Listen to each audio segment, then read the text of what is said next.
एक टैक्सी पर सवार होकर सुनील वापस होटल रूपमहल पहुंचा। पिछवाड़े के रास्ते से वो किचन में दाखिल हुआ। इससे पहले कि कोई ऐतराज में मुंह खोल पाता, वो जल्दी से बोला, मैं इमरती लाल का भतीजा हूं, और किचन पार कर गया। उसने लॉबी में झांका। अपनी निगरानी के लिए तैयार पुलिसिया उसे वहां दिखाई न दिया। लिफ्ट के रास्ते वो अपने कमरे के सामने पहुंचा। भीतर टेलीफोन की घंटी बज रही थी। सुनील ने दरवाजे को धीरे से धक्का दिया। दरवाजा खुला था। वो भीतर दाखिल हुआ। भीतर रेडियो चल रहा था। परेशान हाल शोभा टेलीविजन के सामने खड़ी थी। कब से बज रहा है? सुनील ने उसके कान के पास मुंह ले जाकर बोला।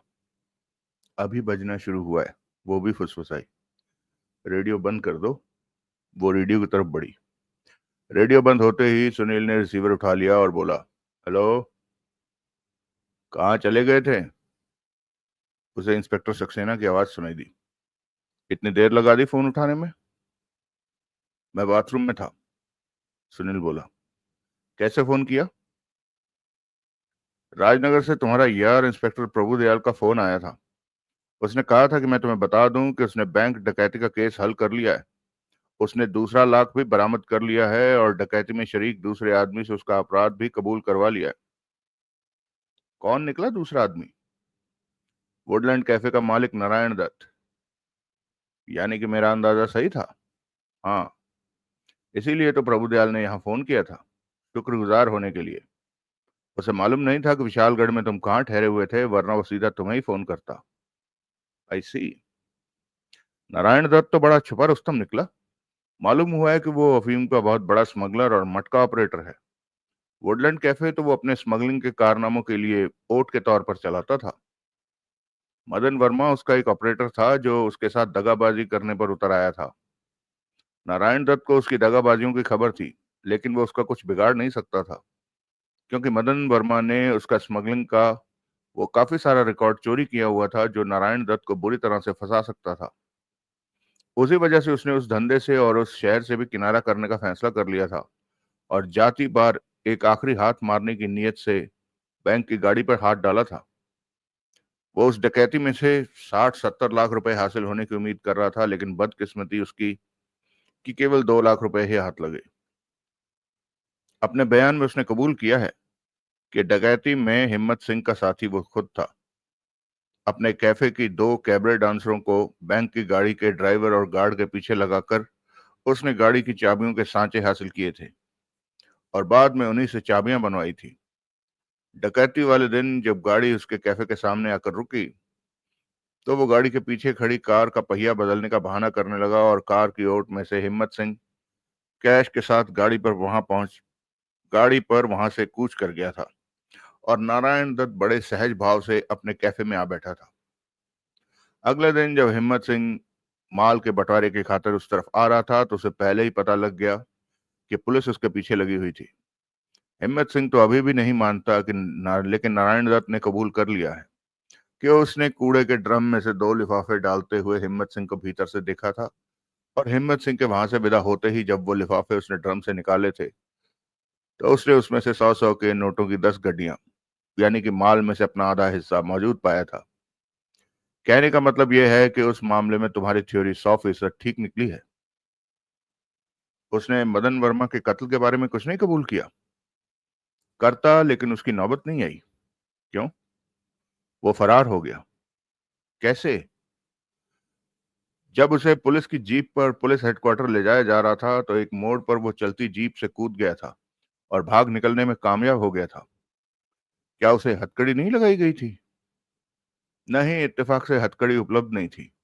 ओ, बहरहाल नारायण दत्त की तलाश जारी है। वो देर सवेर पकड़ा ही जाएगा, लेकिन उसके पास से डकैती का दूसरा लाख बरामद हो जाने की वजह से इंस्पेक्टर प्रभुदयाल फिर भी खुश है कि उसके सिर से वो घिनौनी तोहमत हट गई है कि गिरफ्तारी के बाद हिम्मत सिंह से बरामद आधा रुपया वो खुद खा गया था। यानी कि बैंक की गाड़ी से लूटा पूरा माल बरामद हो चुका है। हाँ। तो फिर वो 1 लाख रुपया कहाँ है, जो मैं प्रिंटिंग पेपर्स में छुपाकर पार्सल से राजनगर भिजवाया था?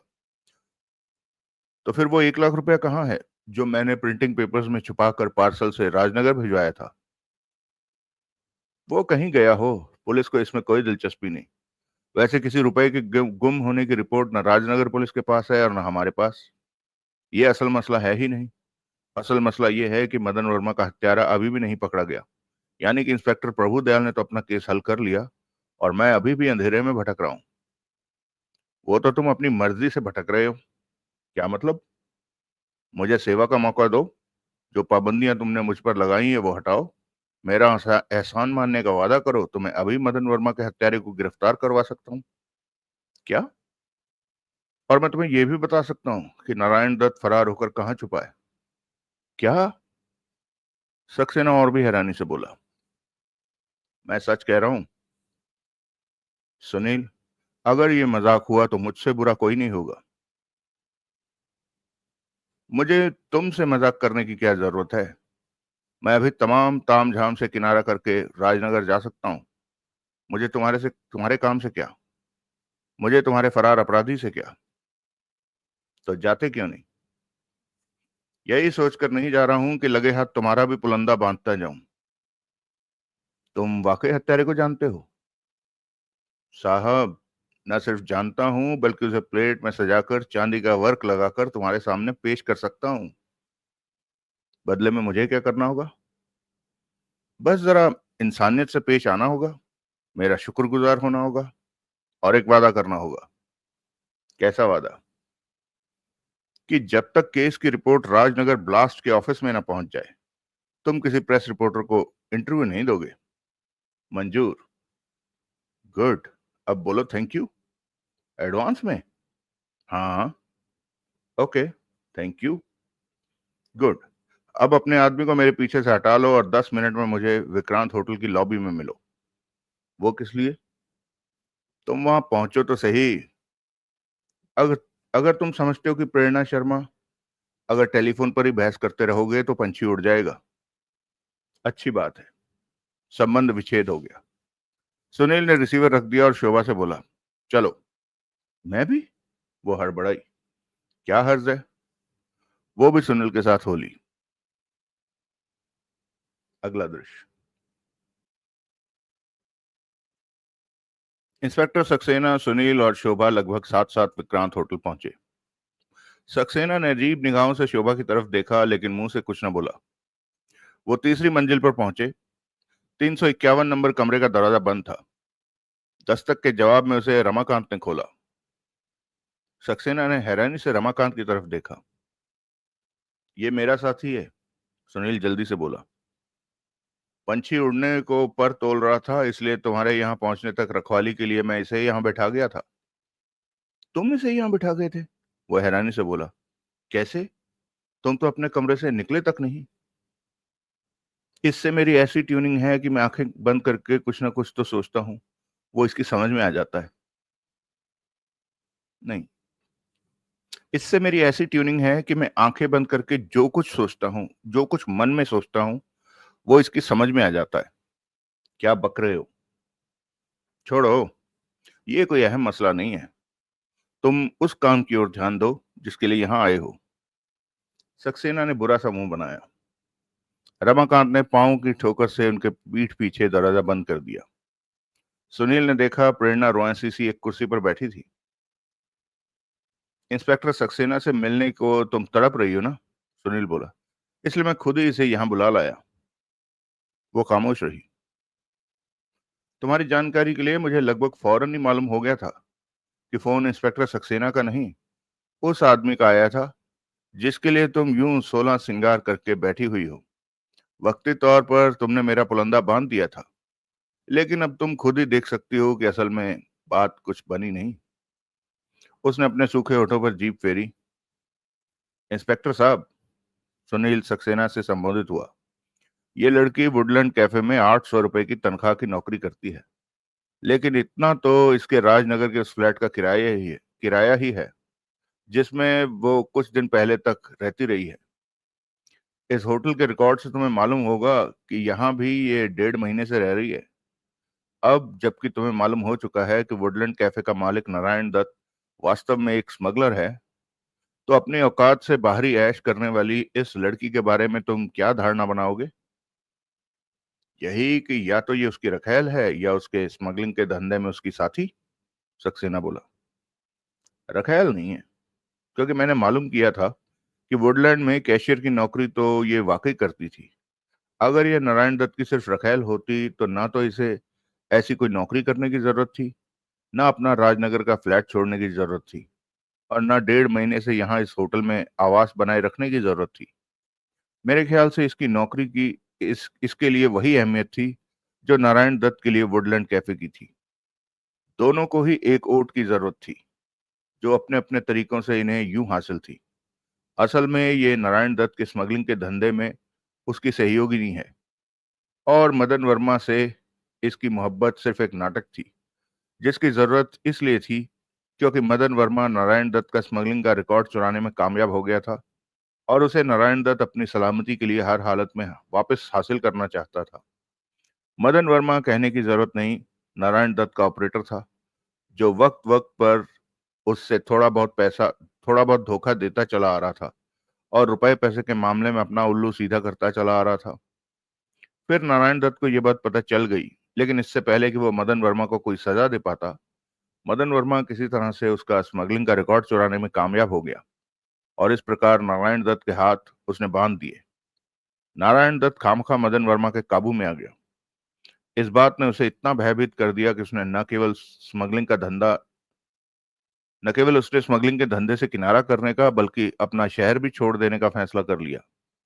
प्रेरणा को एडवांस में यहाँ भेजने के पीछे ये मंतव्य था कि ये एडवांस में यहाँ पैर जमाने का इंतजाम कर ले। अब ये बात या तो प्रेरणा बता सकती है, और या नारायण दत्त बता सकता है कि ये लोग यहाँ सिर्फ रहना ही चाहते थे या अपना राजनगर वाला धंधा भी यहाँ से शुरू करना चाहते थे। प्रेरणा की पैरामाउंट स्टूडियो के रामानुज से यारी दोस्ती की वजह से मुझे दूसरी बात की संभावना ज्यादा लगती है। मुझे लगता है कि ये लोग रामानुज के स्टूडियो को यहाँ वैसी ही ओट के लिए इस्तेमाल करना चाहते थे, जैसे इन्होंने राजनगर में वुडलैंड कैफे में हासिल की थी। रामानुजन से मैं निपट लूंगा, सक्सेना बेसब्रेपन से बोला। तुम कत्ल की बात पर आओ। मैं वहीं पहुंच रहा हूं, लेकिन मुझे अपनी बात जरा सिलसिलेवार कहने दो। अच्छा। नारायण दत्त अपना स्मगलिंग का धंधा छोड़ देता नारायण दत्त अपना स्मगलिंग का धंधा छोड़ भी देता, तो भी वो रिकॉर्ड उसे उम्र भर खराब कर सकता था, जो कि मदन वर्मा ने उससे चोरी कर लिया था। नारायण दत्त को सलामती के लिए वो रिकॉर्ड उसके हाथों में से वापस आना जरूरी था। इस काम को अंजाम देने के लिए उसने प्रेरणा को उसके पीछे लगा दिया। इस लड़की ने मदन वर्मा पर यही जाहिर किया होगा कि वो भी नारायण दत्त से किनारा करना चाहती थी, और ये कि इसे मदन वर्मा से मोहब्बत हो गई थी। फिर इसी ने मदन वर्मा को इस बात के लिए प्रेरित किया कि ये दोनों शहर छोड़कर भाग जाएं, ताकि इसका नारायण दत्त से और मदन वर्मा का शोभा से पीछा छूट जाए। असल में शहर छोड़कर भागने की बात इसलिए की गई होगी क्योंकि जाहिर है कि जब कोई शख्स हमेशा के लिए किसी शहर को नमस्ते करता है, तो वो अपना कुछ पीछे छोड़कर नहीं जाता। अपना सारा तामझाम वो अपने साथ लेकर जाता है। इसी बात को स्थापित करने के लिए प्रेरणा ने अपना राजनगर का फ्लैट छोड़ा और अपना सब साजो सामान लेकर यहाँ आ गई। वैसा ही कुछ करने की उसे मदन वर्मा से भी उम्मीद थी, और इसकी उम्मीद पूरी हुई। शहर छोड़ने से पहले मदन वर्मा ने न केवल स्मगलिंग का रिकॉर्ड अपने साथ ले लिया, बल्कि उसने शोभा का वो 1 लाख रुपया भी वापस चुरा लिया, जो उसने अपनी मर्जी से शोभा को दिया था। प्रेरणा को उम्मीद थी कि मदन वर्मा के पास और भी सामान होगा, क्योंकि अपना जो एक ट्रंक वो इसके गैराज में रख गया था, इसकी निगाह में उसमें न रुपया हो सकता था और न स्मगलिंग का रिकॉर्ड।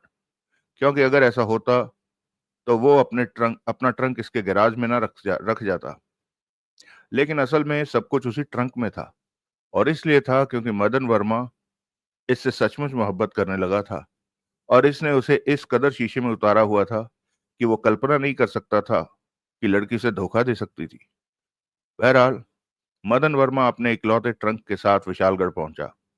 इत्तेफाक से उसका ट्रंक मेरे ट्रंक से बदल गया। मेरा ट्रंक अपने साथ लेकर वो इस होटल में पहुंचा। नारायण दत्त भी तब इस शहर में मौजूद था। प्रेरणा ने उसे खबर कर दी कि मदन वर्मा सामान के नाम पर एक इकलौते ट्रंक के साथ होटल में पहुंचा था, यानी कि स्मगलिंग का रिकॉर्ड और जो नाम पता उसके पास था, वो उस ट्रंक में ही होना चाहिए था। फिर ये लड़की अपनी असलियत पर आ गई और ये और नारायण दत्त मदन वर्मा पर चढ़ दौड़े। तब मदन वर्मा को पहली बार मालूम हुआ कि प्रेरणा ने उसे धोखा दिया था। अब हालात जाहिर करते हैं कि तब मदन वर्मा के कमरे में उसकी और नारायण दत्त की हाथापाई हो गई, जिसमें मदन वर्मा नारायण दत्त पर भारी पड़ने लगा। प्रेरणा ने मदन वर्मा से तो प्रेरणा ने मदन वर्मा से तो कुछ लेना देना नहीं था, लेकिन नारायण दत्त की ये सहयोगिनी थी और शायद प्रेमिका भी, इसलिए जाहिर है कि इसने तो नारायण दत्त की ही तरफदारी करनी थी। मदन वर्मा को नारायण दत्त पर हावी होता देखकर ये घबरा गई। ये भागी भागी वहां से केवल एक मंजिल नीचे मौजूद अपने कमरे में पहुंची और वो छुरी लेकर वापस भागी, जिससे कि कत्ल हुआ था। वो छुरी उसने नारायण दत्त पर हावी हुए मदन वर्मा की पीठ में घोंप दी, जिससे कि उसकी जान निकल गई। इंस्पेक्टर साहब, यहाँ मैं तुम्हारा ध्यान कमला माथुर नाम की यहाँ की उस स्विच बोर्ड ऑपरेटर की तरफ दिलाना चाहता हूँ, जिसकी गवाही ये साबित कर सकती है कि मदन वर्मा की हत्या से पहले ये उसके कमरे में थी, जबकि पुलिस को इसने ये बयान दिया है कि इसने तभी पहली बार मदन वर्मा के कमरे में कदम रखा था, जब दोपहर बाद किसी समय ये बात आम हुई थी कि उसकी हत्या हो गई थी। तुमने पुलिस को झूठा बयान दिया? सक्सेना प्रेरणा को घूरता हुआ बोला। प्रेरणा ने उत्तर नहीं दिया। ये अभी कुछ कबूल नहीं करेगी, सुनील बोला, लेकिन जब मैं इसके गुनाह का सबूत पेश करूंगा तो ये खामोश नहीं रह सकेगी। तुम्हारे पास सबूत है? हाँ। क्या? मैं अभी पेश करता हूं, लेकिन पहले तरतीब से मेरी बात सुनो। बोलो। कत्ल के बाद जब मदन वर्मा के पास से बरामद चाबी कमरे में मौजूद ट्रंक में न लगी, तो इन लोगों का माथा ठनका। इन्होंने ताले को तोड़कर खोला। भीतर से न स्मगलिंग का रिकॉर्ड बरामद हुआ और न माल, लेकिन उस ट्रंक में मौजूद एक कोट की जेब में एक चिट्ठी थी, जिससे यह संकेत मिलता था कि ट्रंक किसी राजेंद्र भाटिया का था, जो होटल रिवर व्यू में ठहरा हुआ था। इन्होंने वो चिट्ठी और मदन वर्मा के ट्रंक की चाबी, ये दोनों चीजें वहां से पार कर दी। फिर मदन वर्मा की तलाशी में इन्होंने उसके जिस्म पर से वो मनी बेल्ट बरामद की, जिसमें कि 1 लाख रुपया मौजूद था। मनी बेल्ट और छुरी को एक ब्रीफ केस में बंद करके नारायण दत्त लॉबी में छोड़ मनी बेल्ट और छुरी को एक ब्रीफकेस में बंद करके नारायण दत्त लॉबी में छोड़ गया और स्वयं वापस राजनगर के लिए रवाना हो गया। एक स्मगलर होने की वजह से नारायण दत्त की यह आदत थी कि कोई फंसाने वाली चीज उसके पास से बरामद नहीं होनी चाहिए थी, इसलिए वो ब्रीफकेस उसने इस उम्मीद में लॉबी में छोड़ दिया था कि यह तो वो किसी के सामान का के साथ किसी दूसरे शहर पहुंच जाएगा कि या तो ये किसी के सामान के साथ किसी दूसरे शहर पहुंच जाएगा, या वो किसी ऐसे व्यक्ति के हाथ लग जाएगा जो कीमती ब्रीफकेस हथियाने के लालच में भीतर मौजूद सामान को खुद ही कहीं फेंक देगा। आगे बढ़ो। फिर प्रेरणा कथित राजेंद्र भाटिया की तलाश में होटल रिवर व्यू पहुंची। वहां उसे मालूम हुआ कि अभी केवल राजेंद्र भाटिया का ट्रंक आया था, खुद राजेंद्र भाटिया नहीं आया था। इस बात ने उसे चुपचाप राजेंद्र भाटिया के कमरे में दाखिल होने के लिए प्रेरित किया। होटल के किसी कर्मचारी को रिश्वत देकर इसने उसके कमरे का दरवाजा खुलवाया और मदन वर्मा के पास से बरामद चाबी लगाकर ट्रंक खोला, लेकिन तब तक मैं उसमें से स्मगलिंग का रिकॉर्ड और 1 लाख रुपए के नोट निकाल चुका था। तुम ये तुक्का बिठा रहे हो या इस बात को भी साबित कर सकते हो? साबित कर सकता हूं। कैसे? तुम ये बताओ कि कत्ल के बाद मदन वर्मा के कमरे में पहले कौन पहुंचा था, पुलिस या प्रेरणा?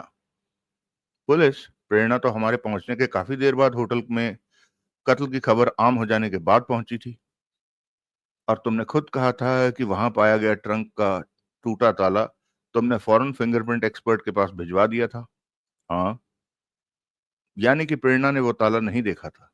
नहीं, उसके घटना स्थल पर कदम रखने से पहले ताला वहां से भिजवाया जा चुका था। सुना तुमने? सुनील प्रेरणा से बोला। क्या?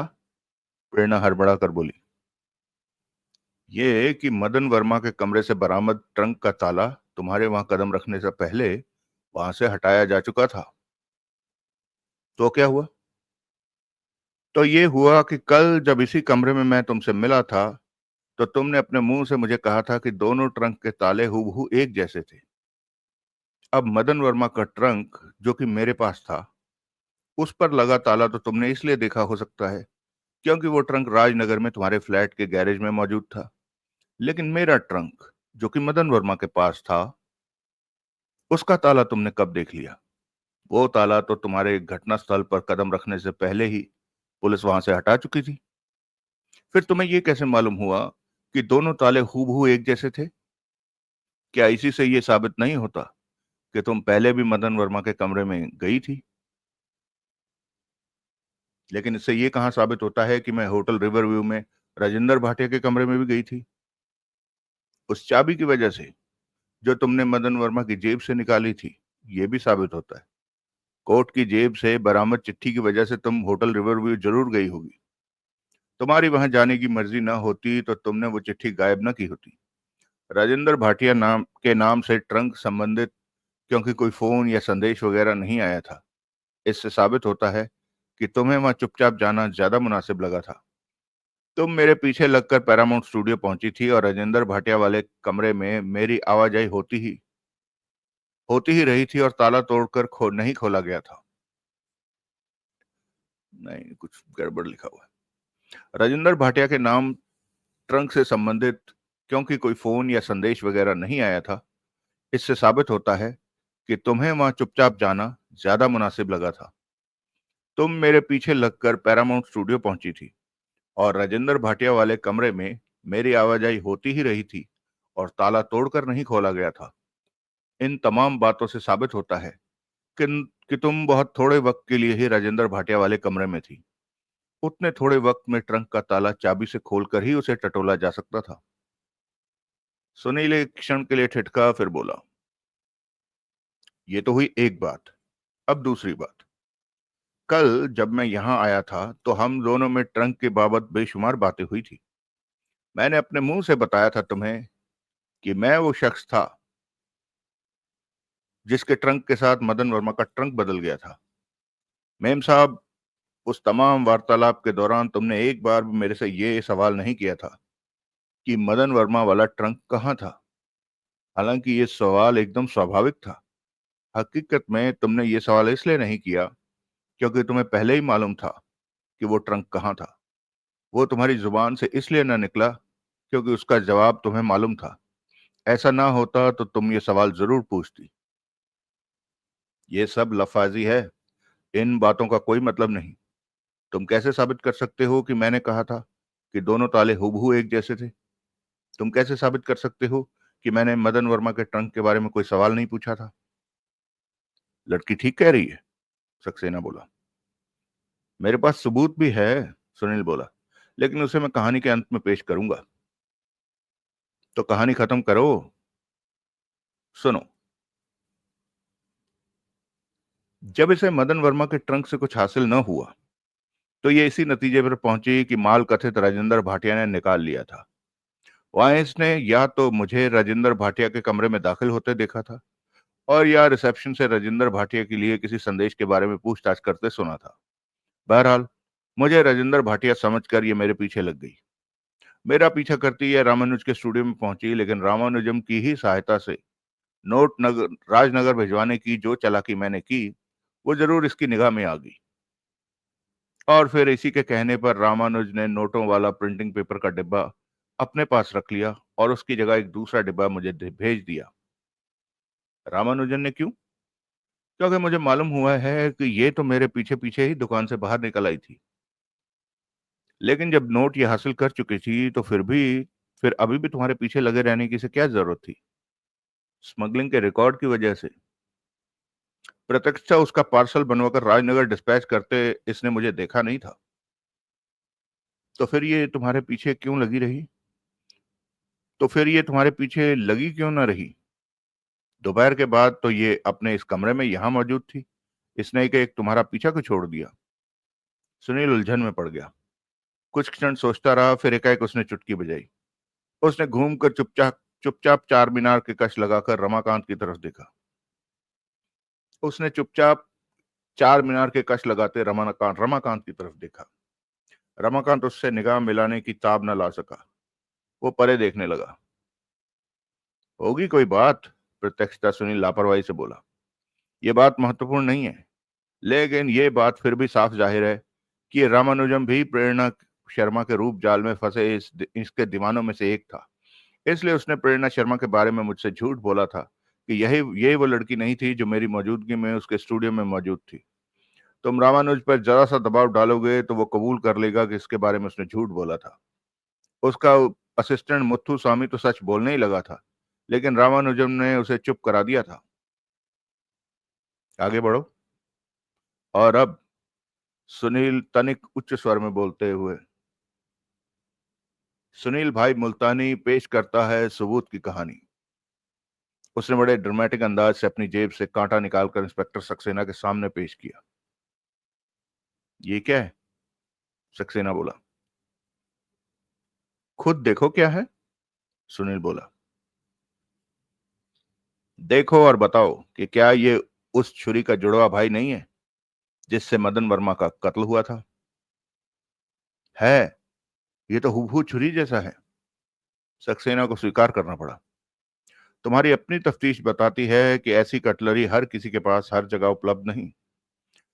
तुम्ही ने कहा था कि विशालगढ़ में तो ये कटलरी कभी भी उपलब्ध ही नहीं हुई, और ये राजनगर, बंबई, दिल्ली जैसे 3-4 बड़े बड़े शहरों में ही बिक्री की गई थी। प्रेरणा राजनगर से आई है, और ये कांटा मैं साबित कर सकता हूं कि इसका है। कैसे साबित कर सकते हो? ये इसके राजनगर वाले फ्लैट में से बरामद हुआ है, जहां ये इसे इसलिए फेंक आई थी क्योंकि इसके 3 दांत टूट जाने की वजह से ये बेकार हो गया है। ये इस कांटे के बारे में झूठ नहीं बोल सकती। इस बात की मेरे पास कई गवाहियां हैं कि कांटा इसी के फ्लैट में से बिछे कूड़े करकट में से उठाया गया है।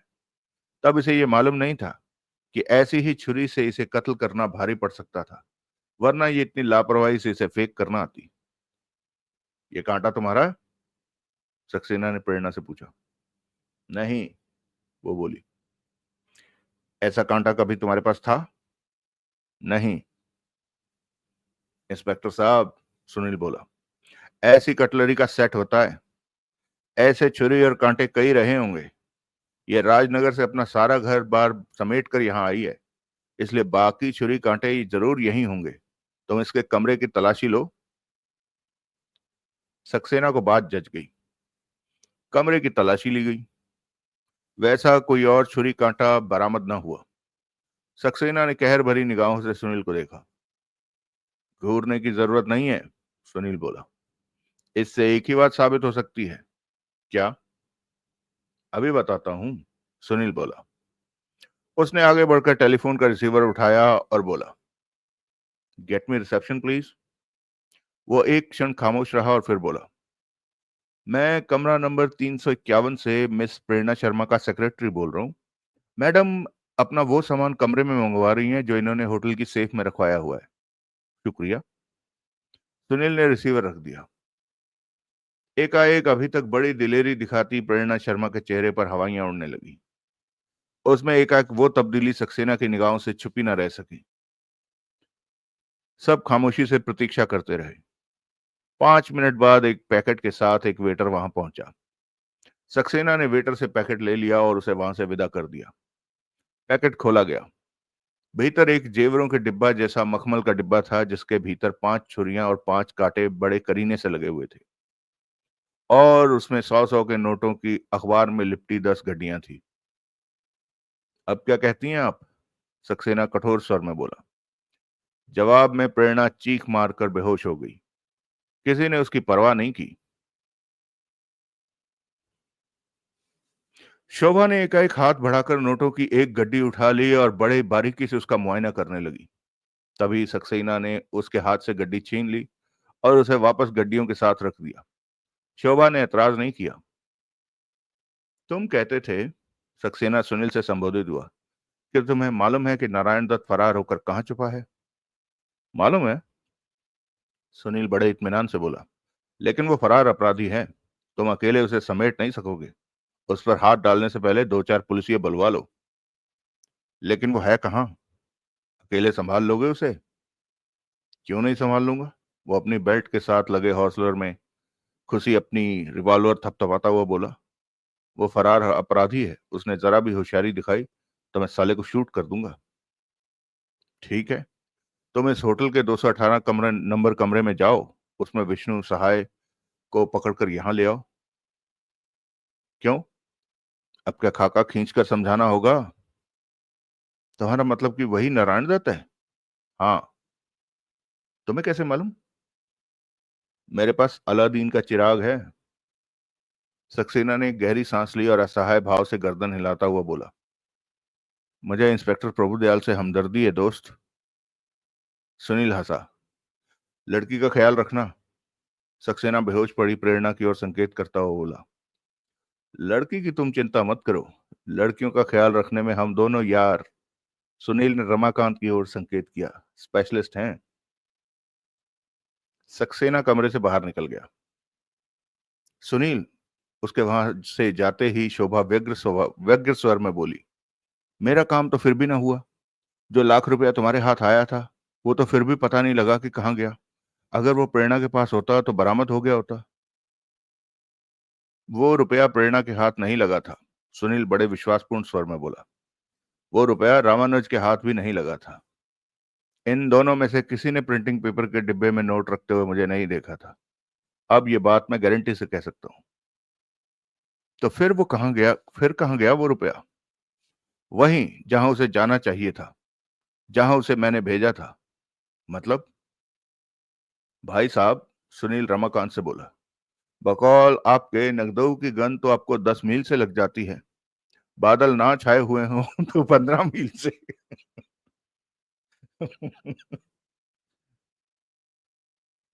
भाई साहब, सुनील रमाकांत से बोला, बकौल आपके नगदऊ की गन तो आपको 10 मील से लग जाती है। बादल ना छाए हुए हों तो 15 मील से लग जाती है। मुझसे कुछ कहा प्यारे हो? रमाकांत तनिक हड़बड़ा कर बोला, नहीं, मैं तो इस दीवार से कह रहा था, बल्कि पूछ रहा था कि रमाकांत साहब ऐसे मेहरबान क्यों कर हो गए कि उन्होंने न केवल मेरा काम किया, बल्कि उस काम की खातिर खुद यहां तक आने की जहमत उठाई। बहुत मीठा मीठा बोले, बहुत मोहब्बत से पेश आए, लेकिन नकदऊ का एक बार भी जिक्र नहीं किया। फिर क्या हो गया? आखिर यार हो, यार के लिए तो जान हाजिर है प्यारे हो। छोटी मोटी जहमत की तो बात ही क्या है? ये अकल तुम्हें आ जाई है? यार तुम तो बाल की खाल निकाल रहे हो। मैं तो तुम्हारा कांटा लेकर गोली की तरह यहाँ। बकवास मत करो, एकाएक सुनील कर्कश स्वर में बोला। 10 सेकंड में कबूल करो कि मेरे द्वारा भेजे गए पार्सल में से ₹1,00,000 के नोट तुमने निकाले थे। क्या क्या कह रहे हो? वही कह रहा हूं जो तुम सुन रहे हो। रमाकांत ने पहले तो गुस्से का मुंह बनाया और फिर एकाएक ठठाकर हंस पड़ा। तो कबूल करते हो? सुनील बोला। हाँ, वो बोला, कहीं दाई से भी पेट छुपाया जा सकता है। That's good. कल इत्तेफाक से मैं जल्दी जाग गया था। रमाकांत इस बार गंभीरता से बोला।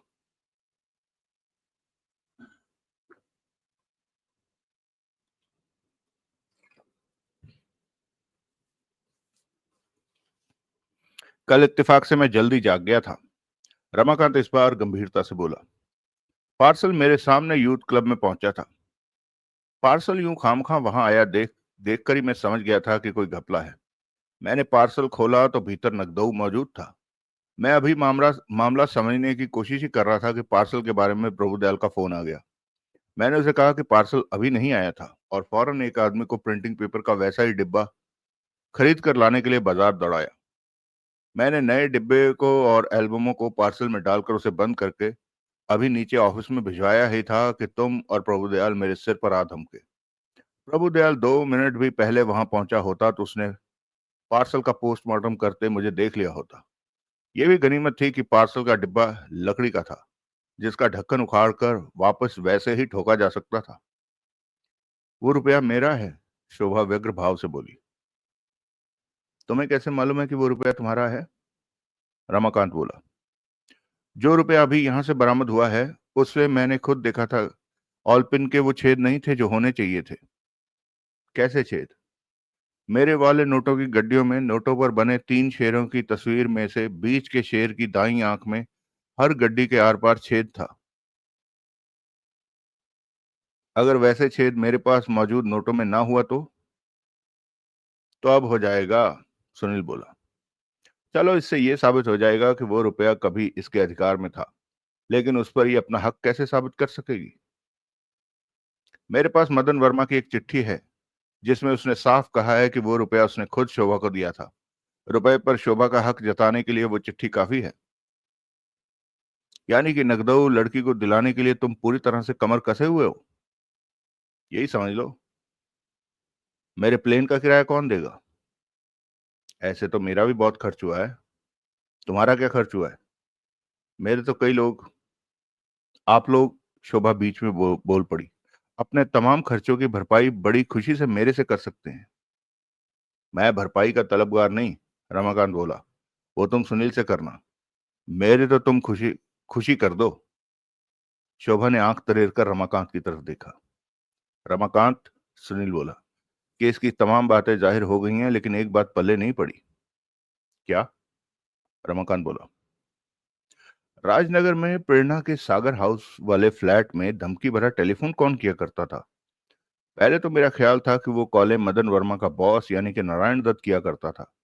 लेकिन अब जबकि प्रेरणा और वो एक ही थाली के चट्टे बट्टे साबित हो चुके हैं, तो नारायण दत्त की प्रेरणा को कॉल करने की कोई तुक दिखाई नहीं देती।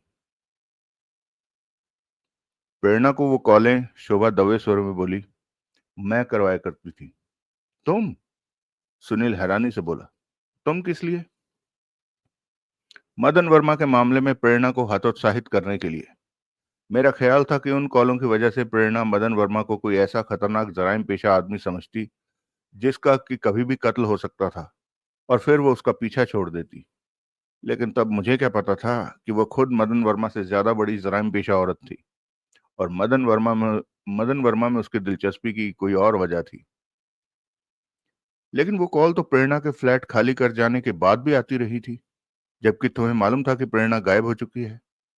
तुम्हें तो ये भी मालूम हो चुका था कि राजनगर से गायब होकर वो कहाँ पहुंची थी।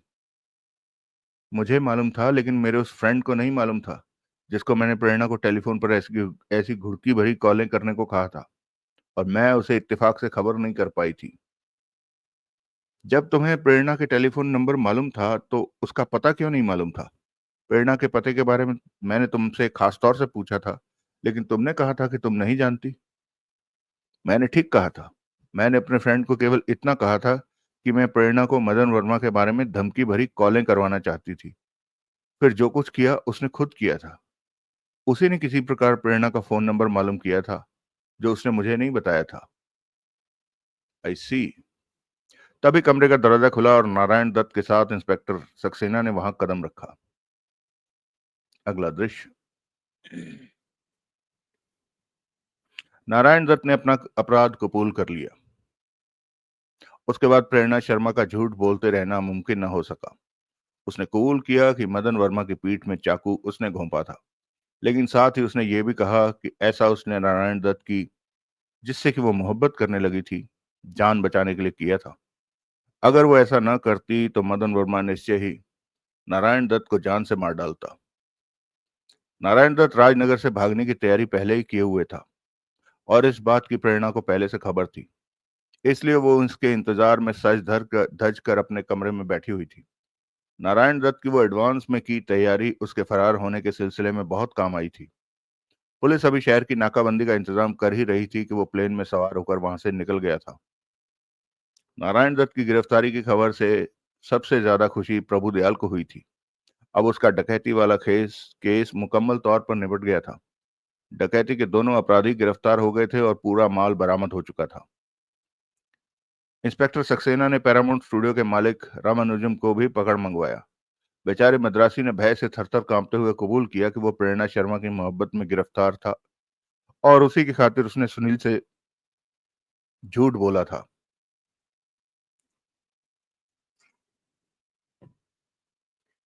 वास्तव में सुनील की मौजूदगी में उसके स्टूडियो में जो लड़की मौजूद थी वो प्रेरणा ही थी, जो सुनील का पीछा करती करती वहां आ पहुंची थी। बाद में जब उसे पता लगा था कि सुनील के पीछे स्थानीय पुलिस भी लगी हुई थी, तो वो घबरा गई थी और सुनील का पीछा छोड़कर वापस अपने होटल आ गई थी। रामानुजन ने यह भी कबूल किया कि प्रेरणा ने उसे इस बारे में टटोला था कि क्या वो अपने स्टूडियो की ओट में अफीम की स्मगलिंग का धंधा चलाने दे सकता था। लेकिन रामानुजम इस मामले में बेहद डरपोक साबित हुआ। वो प्रेरणा के मोह जाल में फंसा होने के बावजूद भी इस बात के लिए हामी नहीं भर सका था। उसने साफ कह दिया था कि वो किसी कीमत पर भी ऐसे किसी सिलसिले में शरीक नहीं होने को तैयार था। बाद में पुलिस ने होटल रिवर व्यू के उस वेटर को भी खोज निकाला जिसे रिश्वत देकर प्रेरणा ने राजेंद्र भाटिया का कमरा खुलवाया था और भीतर मौजूद ट्रंक खोला था। प्रेरणा से जब उसका साक्षात्कार कराया गया था तो उसने प्रेरणा को बेहिचक पहचान लिया था। रमाकांत ने भारी हील हुज्जत के बाद पार्सल से निकाला लाख रुपया शोभा को लौटा दिया, जिसमें से सुनील को बहुत ना नुकर करने के बावजूद भी शोभा ने 10,000 रुपए तो सुनील को ही सौंप दिए। जिसमें से सुनील के बहुत ना नुकर करने के बावजूद भी शोभा ने 10,000 रुपए तो सुनील को ही सौंप दिए। उस केस के सिलसिले में कोई 4,000 रुपए तो सुनील के पल्ले से ही खर्च हो गए थे। उसकी भरपाई के बाद बची बाकी रकम उसने रमाकांत के पास अमरीक सिंह काला बिल्ला फंड में जमा करा दी। और कहने की जरूरत नहीं कि केस की सबसे प्रमाणित सबसे सनसनीखेज रिपोर्ट ब्लास्ट में छपी थी। तो दोस्तों ये थी वो कहानी। इस कहानी में मैंने जानबूझकर अपनी संलग्नता थोड़ी कम रखी थी। अगर आप लोगों ने देखा होगा तो मैंने किसी भाग में भी अपनी कमेंट्री नहीं की, ताकि आप लोगों को एक तो मेरी कोशिश थी कि एक तो आप लोगों को ये कहानी लगातार मिलती जाए। ऐसे ही होता है ना, जब हम जैसे खाना खा रहे हो तो बीच में सलाद का एक आध टुकड़ा खा लेते हैं। तो मुझे लगा कि हालांकि no disrespect to Surendra Mohan Pathak ji या उनके कैरेक्टर सुनील, इस कहानी को उठाने का मेरा बहुत अलग पर्पस था। वो मैं आपको बताता हूं अभी, और हो सकता है आप लोगों ने नोट किया हो। और मैं चाह रहा था कि कहीं कोई ऐसा यू नो कोई एक ऐसी कहानी होती, लेकिन पता नहीं क्यों किसी को, खास तौर पे सुरेंद्र मोहन पाठक जी को क्यों नहीं समझ में आई, या शायद अनिल मोहन जी को भी क्यों नहीं समझ में आई। क्योंकि जब आप इतने सारे किरदार घड़ देते हैं तो कभी एक आप उनका एक उनका डाइजेस्ट क्यों नहीं बनाते। जैसे ये डाइजेस्ट वर्ड मैं इसलिए कह रहा हूँ क्योंकि हमारे जमाने में कॉमिक्स आती थी, तो जैसे नागराज और ध्रुव, तो कोई एक कॉमिक जो डाइजेस्ट आती थी उसमें नागराज और ध्रुव दोनों होते थे। हालांकि उनकी अपनी अलग अलग दुनिया थी, लेकिन नागराज और ध्रुव एक साथ आ जाते थे। तो उसी तरह से होना चाहिए था कि कोई एक कहानी जिसमें सुनील और सुधीर दोनों एक साथ भिड़ जाते, या जीत सिंह और विमल एक साथ भिड़ जाते, कहीं तो कुछ भिड़ ना जाते तो एक साथ काम करते।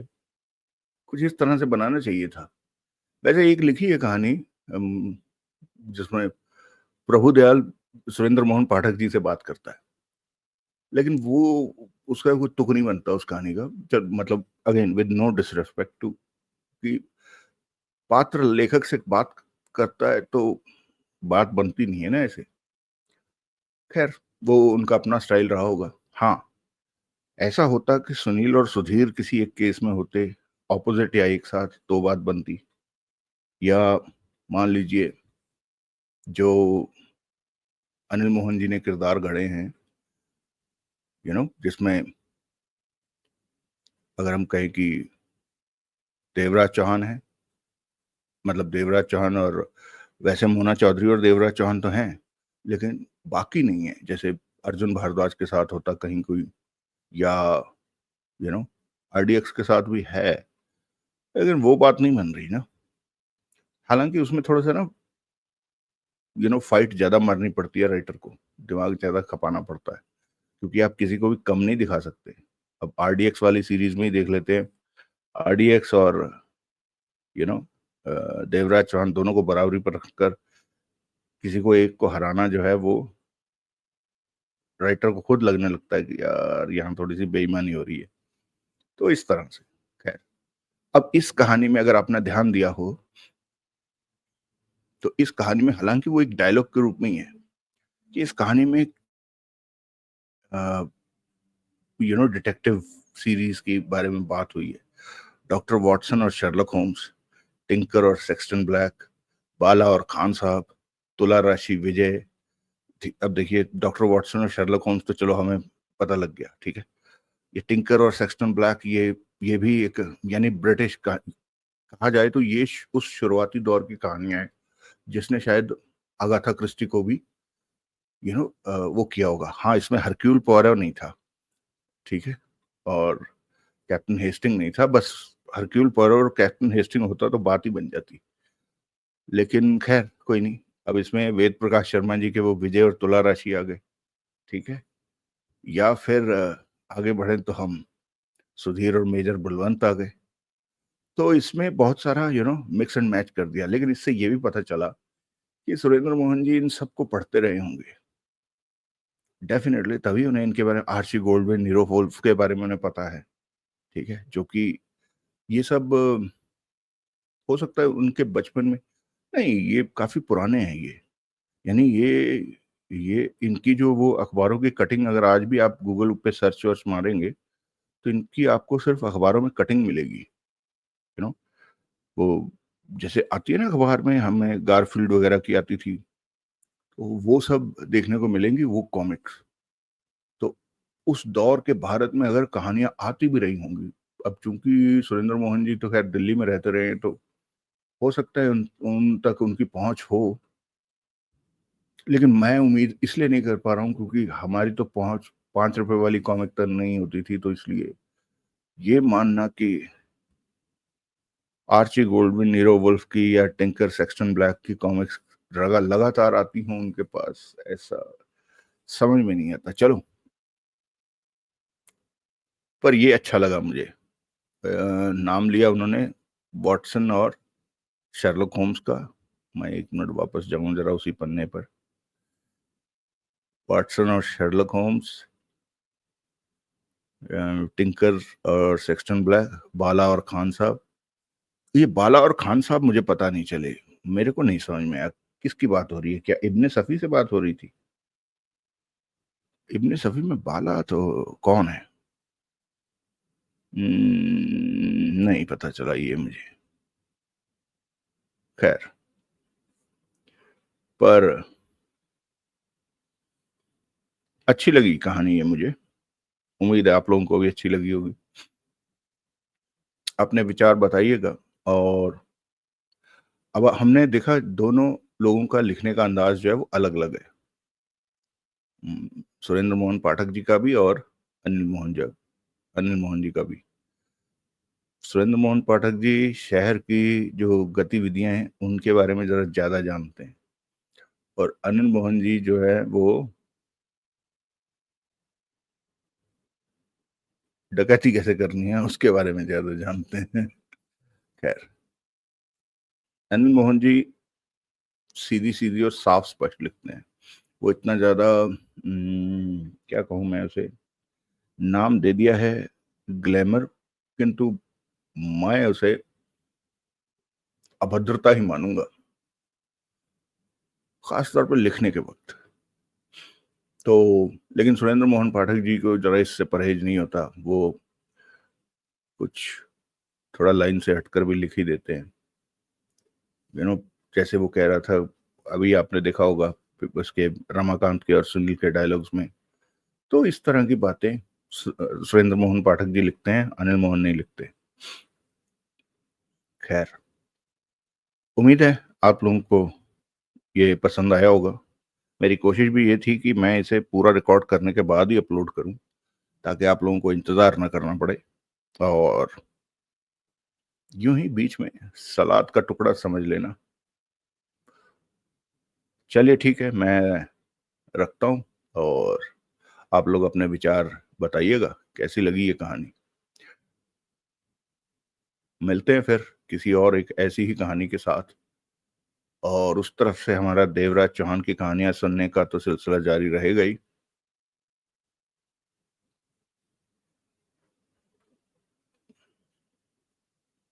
ठीक है दोस्तों, मैं कुछ ढूंढ रहा था लेकिन वो मुझे मिल नहीं रहा। अब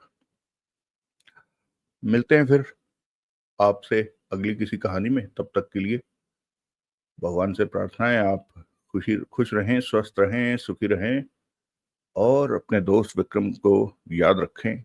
साथ ही हमारी चैनल कहानी वार्ता को सुनते रहें, सब्सक्राइब करें, लाइक करें, कमेंट करें। जय हिंद, वंदे मातरम।